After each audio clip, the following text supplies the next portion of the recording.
In today's video, we are going to take a closer look at lenses and explore how they are able to focus and spread out or disperse light through a process known as refraction, which involves the bending of light waves as they pass through different materials. We will also dive into the differences between real and virtual images and understand how a lens's optical power is influenced by its curvature and design.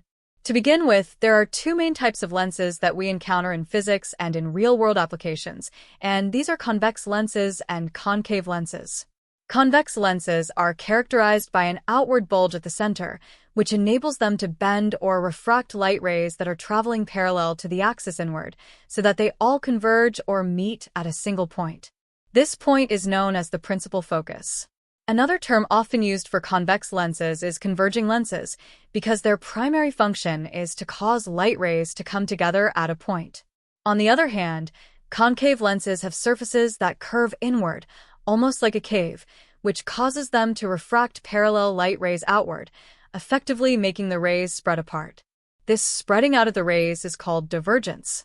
To determine the direction in which these rays will be refracted, we draw imaginary lines backwards from the rays to the principal focus, and where these lines intersect the lens gives us the path the actual rays will follow. Importantly, both convex and concave lenses have a principal focus on each side of the lens, and these focal points are always at equal distances from the central axis of the lens. This makes the lens symmetrical and allows it to function in both directions. If you reverse the direction of the incoming light, it will still behave in the same way, but everything flips to the opposite side of the lens.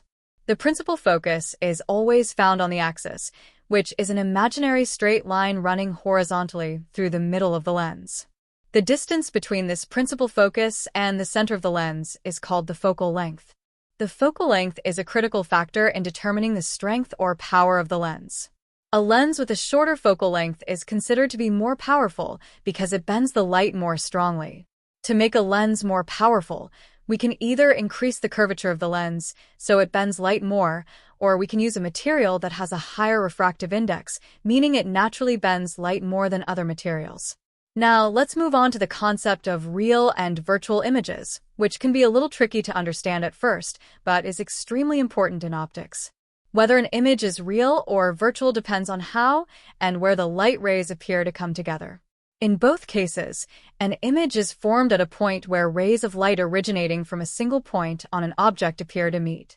If the rays physically come together at that point, then the image is called a real image. For example, in a ray diagram, light rays from the top of an object like a chicken's head may pass through a lens and converge at a point on the opposite side, forming an image of the head at the bottom. Similarly, rays from the feet of the chicken may converge at the top, resulting in an upside-down image. Because the rays actually meet, a real image can be projected onto a screen placed at that location. This happens in everyday life too. When you look at a physical object like a spanner or a pencil, the rays from the object pass through the lens in your eye and form an inverted image on your retina. Although the image is upside down, your brain automatically processes it so you see the object right side up. Virtual images, on the other hand, are formed when the light rays do not actually converge at the point where the image appears to be. Instead, your brain is tricked into seeing the rays as if they came from that location. These are created by tracing the light rays backwards along dashed lines, also called virtual rays, that seem to meet behind the lens or mirror. A common example of a virtual image is your reflection in a mirror. The image appears to be behind the mirror, even though no actual light rays are passing through the mirror to reach that point. Since mirrors are solid and opaque, the image must be formed using virtual rays, making it a virtual image. Finally, when describing images in exams or practical work, it is important to go beyond just stating whether the image is real or virtual. You should also comment on whether the image is upright or inverted and whether it is magnified or diminished in size compared to the original object.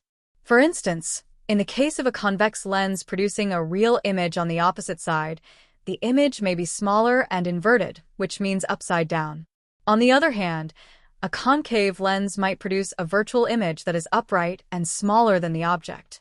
Understanding these characteristics is crucial when working with lenses in science, and especially in designing optical instruments like cameras, microscopes, and glasses. Anyway, that's everything we wanted to cover in this video. We hope you found it informative and helpful, and if you did, then we'd really appreciate it if you could give us a like and consider subscribing. Thanks for watching, and we look forward to seeing you again soon.